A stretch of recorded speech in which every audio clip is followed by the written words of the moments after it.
What's going on, everybody? Splatoon 3 is right around the corner, so here are 5 levels in Splatoon 2 that you should grind right now in order to improve your skills. Completing these levels perfectly requires a certain amount of skill that will transfer online, so it's a great idea for those of you players who want additional practice. Before we get into it, be sure to subscribe and like the video if you found it helpful, and without further ado, let's get into the list.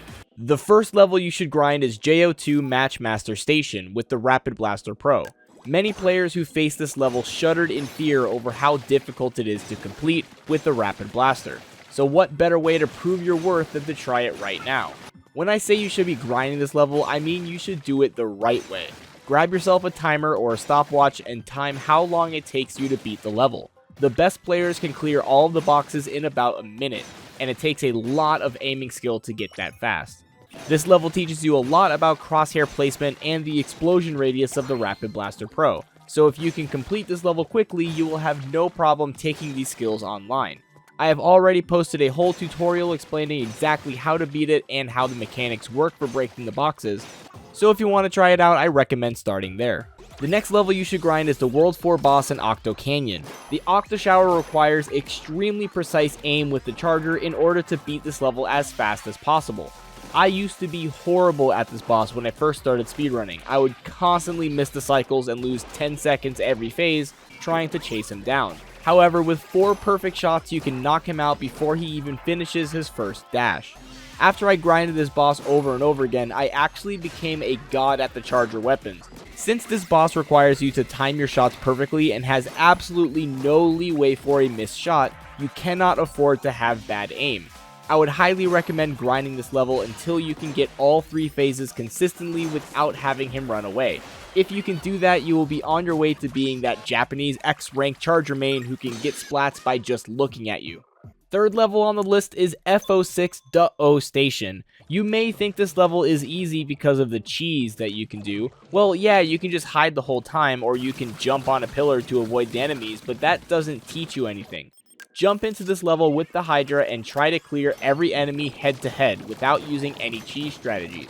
You'll find that it's actually incredibly difficult to take out so many enemies at once, so it will do a great job at teaching you about the Hydra's range, damage, and charge time. Knowing how to fight off consistent waves of enemies is important to building your skills on the Splatling weapons. If you can clear this level without dying and without using cheese, your skills on the Hydra will surely increase. Number 4 is technically a tie between AO2, HO3, FO9, and BO4. These 4 levels use Octoling CPUs to teach you about the mechanics of Rainmaker and tower control. For most seasoned Splatoon players, these levels might be a cakewalk, but understanding the mechanics of how these levels work will make you significantly better at these game modes online. The biggest thing to note is that you are vulnerable the entire time you are on the tower or carrying the Rainmaker, so navigating around the enemies is extremely difficult.